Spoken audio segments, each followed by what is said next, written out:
The phone call came at 2:47 in the morning, and Dr. Rachel Kim knew before she even answered that her entire world was about to shatter into a million pieces. "Rachel, you need to come to the hospital right now." Her colleague's voice was shaking. "There's been a shouting downtown.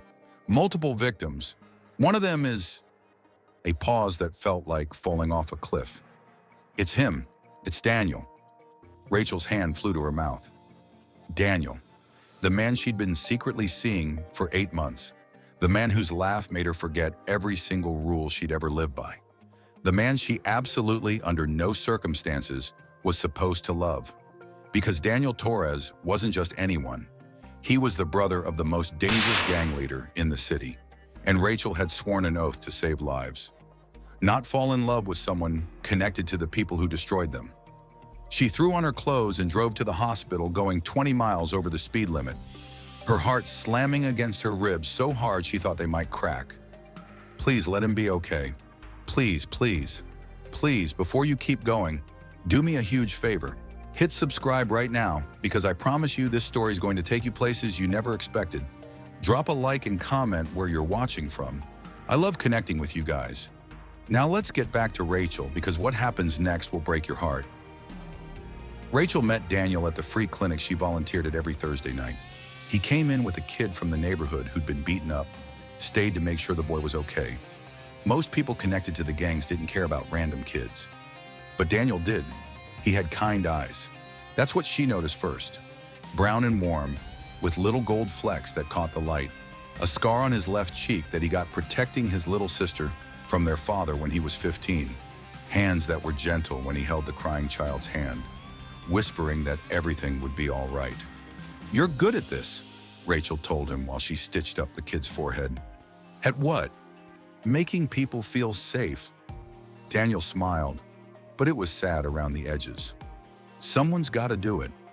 Nobody else is looking out for these kids. That's how it started. He kept coming back, always with someone who needed help.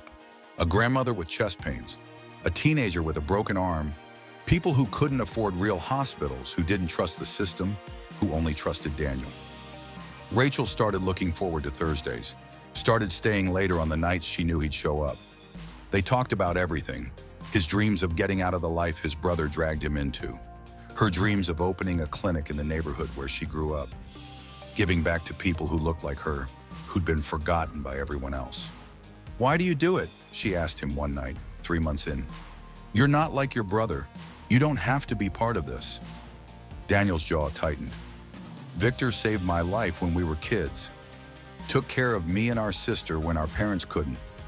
I owe him everything, even if I hate what he's become." "You don't owe anyone your whole life, Daniel." "Maybe not, but try telling that to the streets."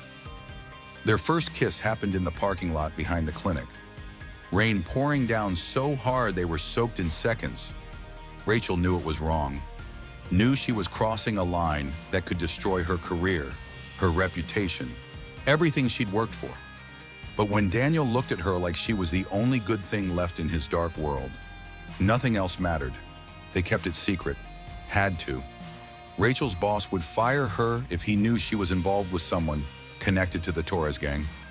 Daniel's brother would lose his mind if he found out Daniel was seeing a doctor who treated the people Victor's crew sometimes hurt. So they met in secret, her apartment late at night, a diner 2 towns over where nobody knew their faces. Stolen moments that felt like breathing after being underwater too long. "Run away with me," Daniel whispered one night, holding her close in the darkness of her bedroom. "We could leave this city, start over somewhere, nobody knows us." "You'd really leave your brother? Your sister? For you?" "Yes. For a chance at a real life? Absolutely."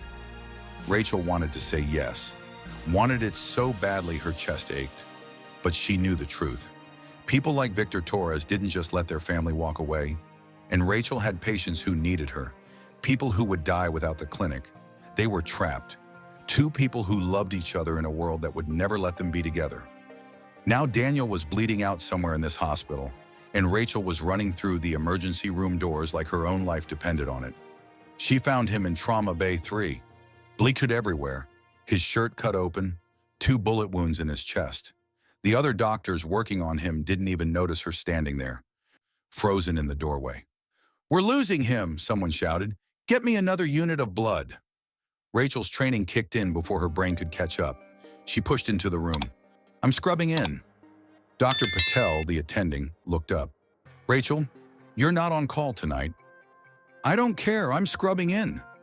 She saw recognition flash in his eyes. He knew. Somehow, he knew. "Rachel, you can't. Either I help save him or you're short a surgeon. Your choice. Make it fast." Patel stared at her for one long second, then nodded. "Fine. Scrub in. Move." Rachel had performed hundreds of surgeries, thousands of procedures. She'd held beating hearts in her hands, stitched together organs, brought people back from the edge of death. But she'd never operated on someone she loved. Never felt her own hands shaking as she cut into flesh that she'd kissed, touched, memorized in the dark. "Focus," Patel said quietly. "I know this is hard, but you're a surgeon first, emotions later. Right now, he needs your skills, not your tears." Rachel took a breath, then another. Her hands steadied. For the next 4 hours, she fought death itself, repaired torn vessels, removed bullet fragments, stitched together the man who'd stolen her heart and given her a reason to believe in love again. When his heartbeat finally stabilized, when the monitors showed strong and steady rhythms, Rachel stepped back from the table and realized she was crying behind her surgical mask. "Good work," Patel said. "Go clean up. I'll close." Rachel stumbled to the locker room and sat on the bench, still in her bloody scrubs, shaking so hard her teeth chattered. If you're still here, you need to subscribe right now because this story's about to get even more intense. Hit that like button and drop a comment telling me what you think happens next. Should Rachel stay with Daniel or walk away to protect herself? Let me know where you're watching from. Okay, back to the story, and trust me, you're not ready for this next part. Daniel woke up 2 days later. Rachel was sitting beside his bed, still in her scrubs from a double shift, holding his hand like it was the only thing keeping her anchored to earth. His eyes opened slowly, found her face, a weak smile. "Hey, beautiful." Rachel burst into tears, actual, ugly sobbing that she couldn't control. Hey, Daniel whispered, squeezing her hand with what little strength he had. "I'm okay. You saved me. You almost died. You were dead for 43 seconds on that table. But you brought me back." "Daniel, what happened? Who shot you?" His face went dark. "Rival gang. They were going after some kids from the neighborhood. I got in the way." Of course he did, because that's who Daniel was. Always protecting people, always putting himself in danger for others. "Your brother was here," Rachel said quietly. "Victor. He wanted to see you, but the police are outside your door. He couldn't get in." "Good. I don't want to see him anyway." "Daniel. This is his fault, Rachel. All of it. If he wasn't running half the crime in this city, those guys wouldn't have been in our neighborhood. Those kids wouldn't have been in danger. I wouldn't have 2 holes in my chest." "What are you saying?" Daniel looked at her with those beautiful broken eyes. "I'm saying I'm done. When I get out of here, I'm walking away from Victor, from the gang, from all of it. I meant what I said before. Let's leave. You and me. Start over." Rachel's heart soared and shattered at the same time. "You know it's not that simple." "Why not?" "Because Victor won't let you go. Because I have a career here, patients who need me. Because running doesn't solve anything." "Then what do we do? Keep sneaking around until one of us gets killed?" "Because that's where this is heading, Rachel. You know it is." She did know. Had known it from the first moment she kissed him. This love was beautiful and impossible and doomed. The door burst open. Victor Torres stood there, 6 feet of pure danger, flanked by 2 of his men. The cop who was supposed to be guarding the door was unconscious in the hallway. Rachel jumped up, putting herself between Victor and Daniel's bed. "Get out," she said, her voice steady even though her heart was trying to escape through her throat. Victor looked at her like she was an annoying insect. "Move, doctor. I need to talk to my brother." "No, he's my patient. He needs rest. You're not coming near him." Victor's eyes narrowed. Then he smiled. and it was the most terrifying thing Rachel had ever seen. So it's true. My little brother is screwing the local Saint doctor. How sweet. Victor, leave her alone, Daniel said from the bed, trying to sit up and wincing in pain. Shut up, Danny. You almost got yourself killed playing hero for a bunch of worthless kids. Now I find out you're sleeping with her? He gestured at Rachel like she was trash. You're making stupid decisions all around. She's not a stupid decision. She's the only good thing in my life. Good? Victor laughed. Brother, there's no good in our world. There's only survival.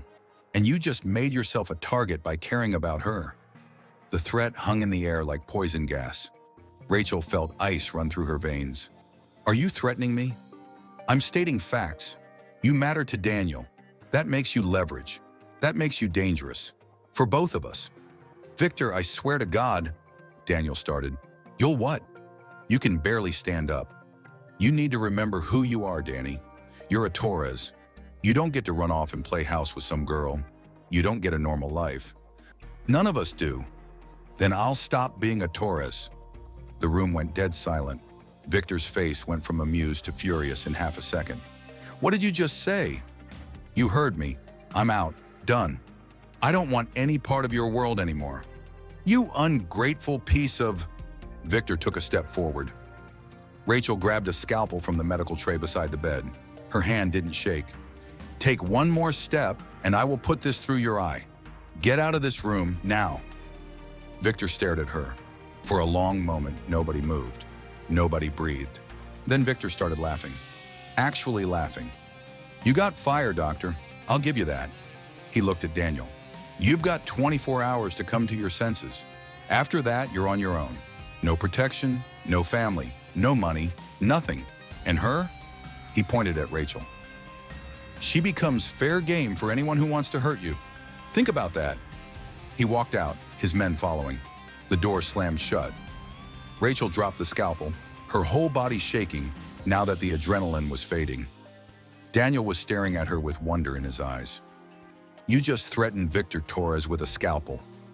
I just threatened Victor Torres with a scalpel, Rachel repeated, then started laughing hysterically.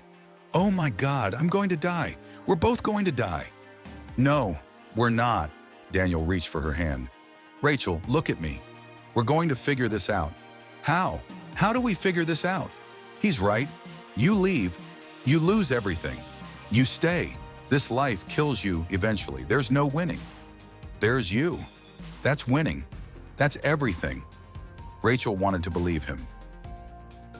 Wanted to believe love could conquer gang violence and family loyalty and all the impossible obstacles between them. But she was a doctor. She dealt in facts, and the facts were brutal. Listen, if you've made it this far, I need you to subscribe because what happens next is going to absolutely wreck you emotionally. Hit that like button and comment below with your location and whether you think love is worth dying for. Because Rachel and Daniel are about to make a choice that changes everything. Let's go. The next 3 weeks were the longest of Rachel's life. Daniel recovered slowly in a safe house Rachel rented under a fake name. Victor kept his distance, but his message was clear. The clock was ticking. Rachel kept working at the hospital, kept volunteering at the clinic, pretending everything was normal while her world fell apart in slow motion. Then one Thursday night, everything exploded. Rachel was at the clinic when the call came. Daniel's little sister Maria had been in an accident. Critical condition, being rushed to Rachel's hospital. Rachel's blood turned to ice. This wasn't an accident. This was Victor's message. She ran to her car, drove like a demon was chasing her, burst through the emergency room doors just as they were wheeling Maria into surgery. 16 years old, sweet and funny and full of dreams, unconscious, broken. What happened? Rachel demanded. The paramedic looked grim. Hit and run. Driver never stopped. Witnesses say it looked intentional. Victor. This was Victor's way of forcing Daniel back into the family. Hurt Maria, make Daniel come running, remind him that walking away had consequences. Rachel scrubbed in for the surgery, her hands steady even though her mind was screaming. She saved Maria's life the same way she'd saved Daniel's. Stitched her back together piece by piece. When it was over, when Maria was stable and sleeping in recovery, Rachel found Daniel in the waiting room. He looked like death itself. Eyes red, face pale, shaking. Is she? She's alive. She'll recover. But Daniel, this was Victor. I know. He's trying to force your hand. I know. What are you going to do?